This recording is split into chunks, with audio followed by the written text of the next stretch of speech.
Mantap, Kejagung pamer duit sitaan anak emas SBY. Next, Cikeas bakal digeledah. Baru di era Jokowi, koruptor kelas kakap bertekuk lutut.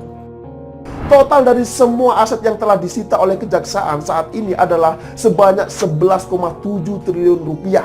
Coba bayangkan saja, begitu banyaknya nilai uang yang disita oleh Kejaksaan Agung dari Surya Darmadi alias Apeng. Ya, tapi sayangnya ketika Kejagung berhasil menangkap koruptor kelas kakap ini, KPK ini malah semakin tak terdengar tarinya.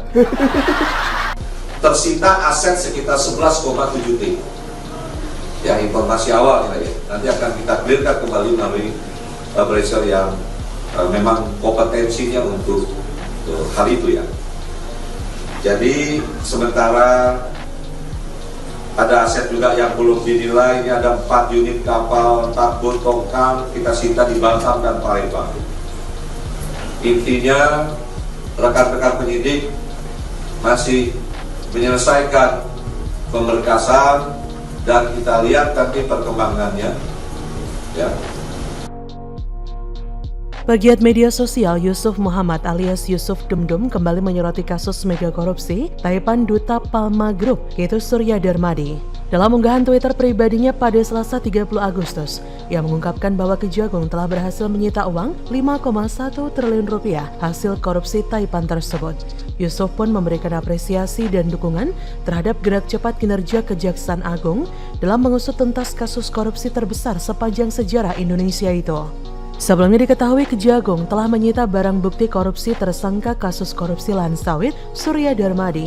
Uang yang disita terbagi menjadi 3 mata uang berupa rupiah, dolar AS, dan dolar Singapura. Nilai nominal rupiah yang disita 5,1 triliun, untuk dolar Amerika Serikat sebesar 11.400.812,57 US dollar, sedangkan dolar Singapura 645,04 Singapore dollar.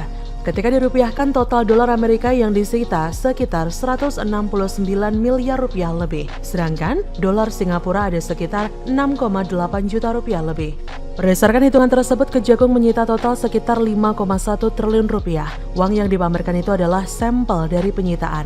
Sebelumnya, Yusuf Muhammad alias Yusuf Dumdum pada Senin 15 Agustus melalui akun Twitternya menyindir barisan kadrun dengan menunjukkan data bahwa di era Jokowi bandit kelas kakap 78 triliun yang menjadi buron KPK dan Kejagung sejak 2019 menyerahkan diri dan langsung ditangkap oleh Kejagung. Ia juga menegaskan bahwa baru di era Jokowi lah bandit kelas kakap dibuat menyerahkan diri. Padahal di era sebelumnya, era SBY berkuasa, Surya Darmadi justru menjadi anak emasnya yang dipelihara. Pantauan dari laman detik.com Selasa 30 Agustus, ketika mata uang itu ditumpuk, uang tersebut diturunkan dari 2 buah mobil oleh beberapa orang. Pihak keamanan setempat juga menjaga ketat tumpukan uang tersebut ketika diturunkan. Di samping itu, Kejagung sendiri juga telah menyita sejumlah aset berupa 2 kapal, tanah, dan bangunan milik tersangka kasus korupsi lahan sawit Surya Darmadi.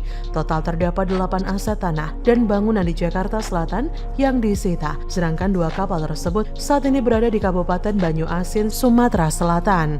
Penyitaan dilakukan pada Senin dan Selasa oleh tim penyidik pada Direktorat Penyidikan Jaksa Agung Muda Bidang Tindak Pidana Khusus. Petugas juga memasang plang penyitaan di lokasi. Ketut menyampaikan tim penyidik Kejagung bersama dengan pengamanan dari Kejaksaan Negeri Jaksel dan aparat kepolisian dari Kepolisian Resor Polres Metro Jaksel melakukan penyitaan. Ia mengatakan penyitaan dilakukan untuk kepentingan penyidikan kasus korupsi yang membelit Surya Darmadi. Selain itu, Ketut juga menerangkan kapal yang disita itu adalah 1 unit kapal motor tunda dengan nama kapal Royal Palma 9, kemudian 1 unit kapal tongkang dengan nama kapal Royal Palma 2. Ketut menjelaskan posisi kedua kapal itu berada di dermaga PT Hamita Utama Karya Sungai Lilin, Sumatera Selatan. Bahkan diketahui kini nilai kerugian keuangan negara dan kerugian perekonomian keuangan negara dalam kasus ini mencapai 104,1 triliun. Kejagung kini terus melacak aset tersangka Surya Darmadi untuk mengembalikan kerugian keuangan negara tersebut. Cadas betul. Periode kedua Jokowi, korupsi terus dilibas sampai habis. Tak ayal kasus korupsi terbesar sepanjang sejarah Surya Darmadi pun ikut dibabat habis di era kedua Jokowi memimpin. Benar-benar di luar ekspektasi langkah kuda Jokowi dalam menguak kasus-kasus mega korupsi kelas kakap di negeri ini. Presiden yang dianggap langap-longo ternyata begitu garang menindak para penjara uang negara. Bahkan hal itu sering dianggap riskan oleh presiden-presiden sebelumnya. Ya begitulah Jokowi, tak henti-hentinya mengusik sanubari koruptor yang merugikan negara hingga menjebloskannya ke penjara. Mereka yang getol menilap duit rakyat satu persatu bertekuk lutut di bawah rezimnya. Memang tak diragukan lagi gimana peran pemerintahan Jokowi dalam menyelamatkan negeri ini dari para bandit uang rakyat lewat lembaga penindak korupsi. Lewat sentuhan taktiknya di periode keduanya, Jokowi memperlihatkan komitmen dan konsistensinya dalam memberantas korupsi. Maka bisa dipastikan bahwa penjara uang negara bakal dibuat ketar-ketir masuk penjara. Bagaimana menurut Anda?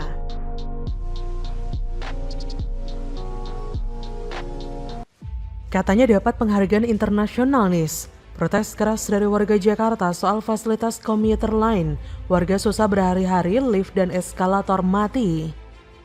Nantinya itu bakalan jadi padat banget di Manggarai dan nanti bakal banyak banget transitnya gitu.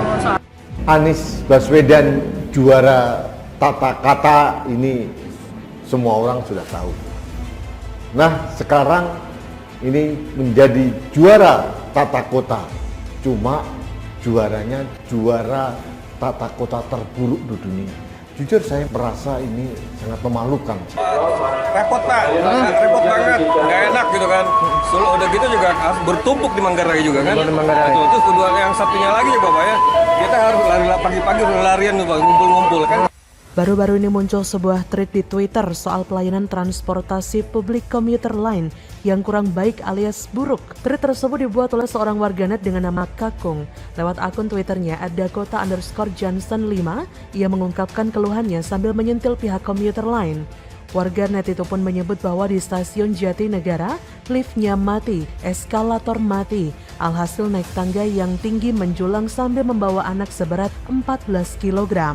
Kata warganet tersebut, sungguh fasilitas publik yang sangat merepotkan. Enaknya pas sampai lantai atas dikasih sebotol aqua atau es teh. Cuitan warganet di atas langsung mendapat tanggapan dari para netizen. Tak sedikit juga yang menyebut dan menyalahkan pihak komuter lain sebagai yang bertanggung jawab di stasiun tersebut tidak teliti. Padahal kata netizen dengan nama @ajazuli111, stasiun Jatinegara merupakan tempat turun naiknya penumpang jarak jauh dan transit. Jarang sekali stasiun Sudirman atau Manggarai punya cerita yang sama. Ia pun mempertanyakan apakah mungkin karena ring 1. Kemudian netizen dengan nama @elwa_ juga menyebut bahwa kualitas stasiun baru memang parah. Ia menyebut bahwa di jalur Bekasi bangunannya baru semua, tapi lift dan eskalatornya sering banget rusak. Jika memang nggak mau memperbaiki, tambah dong liftnya. Kasian dong buat penumpang kereta jarak jauh, terus bawa-bawa koper harus naik tangga yang luar biasa banyak. Betul eskalator kadang jalan kadang mati, tapi demi kenyamanan bikin otomatis lah kalau mau hemat listrik. Bisa-bisa ibu hamil akan melahirkan loh di stasiun setelah naik tangga ke atas. Semua sektor ibu kota DKI ini memang busuk semua. Percuma tertib bayar pajak tapi fasilitas publiknya zong. Hal ini berbanding terbalik dengan klaim Gubernur DKI Anies yang bangga banget bahwa Jakarta masuk dalam 3 kota terbaik bersama Pune India dan Kigali Rwanda. Dari 15 kota yang menjadi nominasi pada penghargaan Sustainable Transport Award 2020, Jakarta mendapatkan penghargaan kehormatan Honorable Mention atas usahanya dalam mengembangkan sistem transportasi di Jakarta, serta keberhasilan dalam menaikkan jumlah penumpang hingga 200% dalam waktu kurang dari 3 tahun.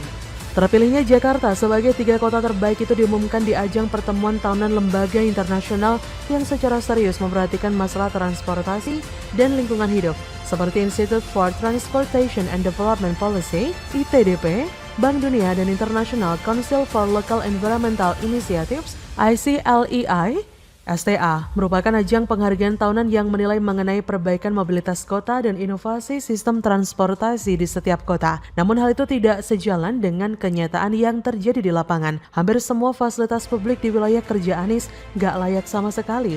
Sangat beda jauh dengan penghargaan-penghargaan yang Anies terima. Anies cuma seneng banget nerima penghargaan doang, tapi gak peduli sama fasilitas di dalamnya layak atau tidak. Klaim yang Anies suarakan dan pamerkan gak sebanding dengan penderitaan rakyat Jakarta yang telah menjadi korban ketidakbecusan Anies dalam membangun fasilitas publik. Pasti dalam hal ini Anies sudah pasti akan tuli dan diam dan sebentar lagi akan muncul menyalahkan pihak lain sebagai upaya menyelamatkan diri. Biasalah cari kambing hitam. 2 minggu lalu kita juga sudah memperingati Hari Kemerdekaan RI yang ke-77. Hal tersebut juga sebagai upaya mengingat peran pahlawan sebagai orang penting dalam memerdekakan Indonesia. Topik tentang pahlawan biasanya juga ramai pada musimnya, yaitu bulan November. Karena setiap 10 November negeri kita memperingati Hari Pahlawan, merujuk pada peristiwa 10 November 1945 di Surabaya. Tapi melihat kondisi di DKI yang semacam ini, Anies sudah sepantasnya masuk dalam kandidat pahlawan Indonesia dari DKI Jakarta sebagai pahlawan tanpa ada jasa. Bagaimana menurut Anda?